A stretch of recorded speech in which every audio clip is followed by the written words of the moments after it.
Simon Woodhouse is a chef on a mission.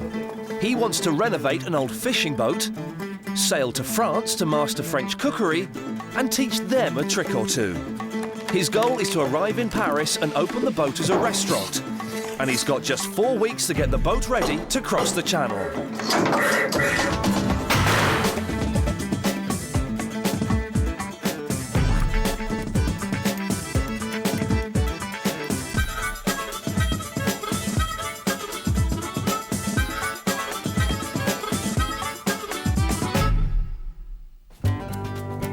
Simon Woodhouse wants to convert Waterlilly, this wrecked fishing boat, into a floating restaurant and travel through France to learn more about French cooking and how to source fantastic fresh ingredients.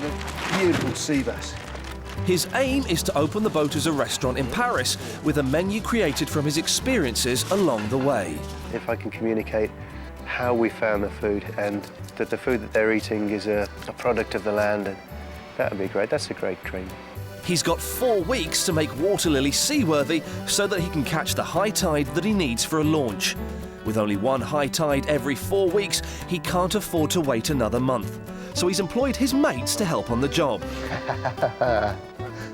They're all amateur boat builders and share a common goal. There is a common purpose here. People like these old things, and I think they like to get behind the mission. Rob is a dreamer like Simon. I don't think any of us really believe we can do it, but we believe we can have a really good go at it. But Pete has a more pragmatic approach. I think she's too far gone, quite honestly. I'm keen to see it work, to see the plan work. Somebody. The three of them together make a great team. Right, mission on. Before Simon even thinks about his kitchen, he's got 2 massive problems to overcome.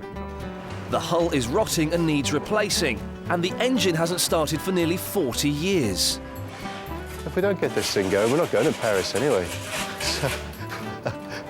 These 2 problems have to be sorted immediately if he's to make his proposed launch date.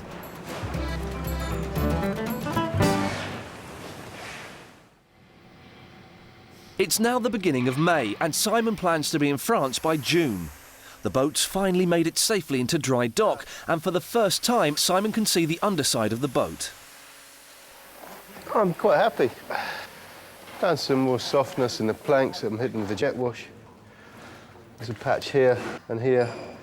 It's all sort of good news, really. It's also the first day on the job for the engineers to fix Waterlilly's engine. How dare I do? How you doing, Simon? How's it going, bud? Simon has asked a company that specialises in these kinds of engines to help him out, but he's already worried they might be the wrong men for the job. So what's your domain? Sorry? You marine engineer as well? No, I'm not, no. I'm general handyman. Right, okay. And I say, you know, and I'm not really sort of clued up on the engine side of things. Right. You know, more on the fitting side of things. With this project, time is crucial. What he's just been hearing from the engineers is making him really exasperated. Yeah, I mean, I've got to say, gut reaction. What the f going on here? I've got these 2 guys turn up. One says, oh, I'm not a marine engineer, I'm a general handyman. And the other one's, oh, well, I'm a fitter and fabricator. They know f all about engines.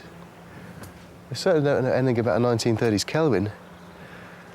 And yet I'm now going to be paying for them for 3 days. And there's not 3 days of work in that unless you're an engineer. Excuse my French, but I'm a little bit miffed by that. While Simon remains unconvinced, they get to work trying to service the engine. Luckily, they've managed to find the magneto, which acts as the ignition, and they've called in their boss to find out if it's working. All right, mate. Bad news, I'm afraid. It's kaput. How kaput? Very kaput. Not working. Right. So basically... Is that one recoverable? Well, Has he seen this because they're so old, not many people can fix them. It's time to hit the phones. What I need you to do is find somebody that can rebuild old magnetos. I just want to pick your brains about the magneto. It's an old Bosch one. Lucas, L-U-C-A-S. Age, don't know, old, very old. Eventually, the engineer reckons he's cracked it. LS UK reckon they could do it, but also Rick's got another bloke who does our magnetos down in Gosport. I mean, there's no question, we can get it fixed. Do it. Step on it. Get it in the system as quick as possible. Yeah, OK. So the magneto is sent out to a specialist. For now, Simon will have to rely on outside help to keep his engine dreams alive.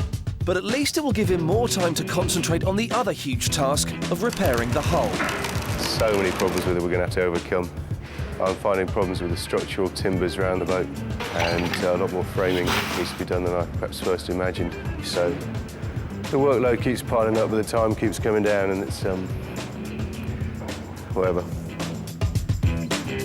Simon will have to pull out all the old rotten planks and replace them with new hardwood. It's a time-consuming and costly exercise, but money saving for this project is at the top of his list. His overall budget is £15,000, but he's got to be careful not to spend all of that on just making her seaworthy. The lion's share will need to go on fitting the boat out as a restaurant with a kitchen. Bargain of the day is my new planking materials. Scaffold boards. Look at them. Aren't they fantastic? Bends beautifully. And that was £12 a board. We like it. He's showing off because he's strong.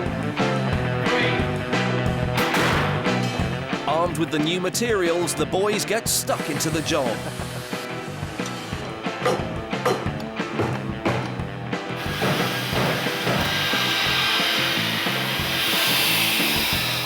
Work only pauses briefly when there's a visit from a local fisherman. You seen what's just arrived for me to play with?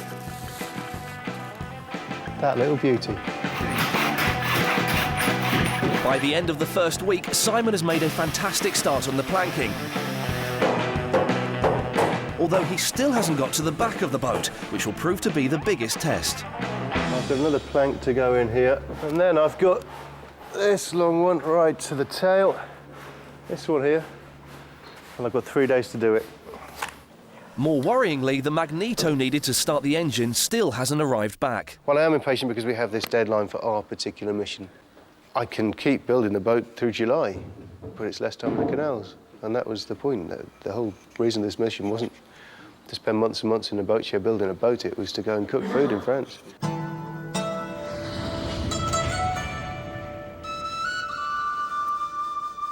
At the moment, the boys are working 12-hour days and living in a caravan park down the road. But for Simon, his day doesn't finish until he's fed his crew, and tonight they're in for a treat. Simon is going to fix them up with some nosh, sourced locally by the friendly fishermen, and mixed with wild herbs from the local yacht club. This is a pathetic amount of heat for what I'm about to try and do. I'm slightly hampered now by not having a decent knife to do this with. He's cooking fresh lobster and crab with pak choy and cherry tomatoes. Pak choy in.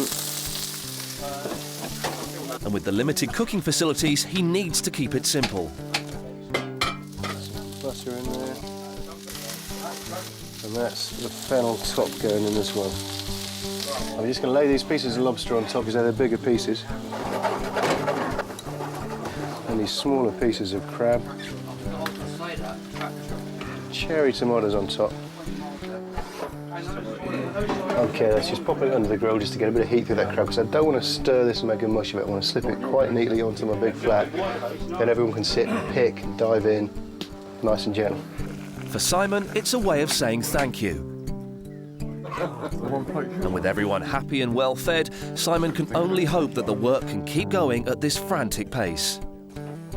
Chin chin. Salut, guys. Tomorrow is a big day. He's finally going to find out about the magneto and whether or not he can start the engine.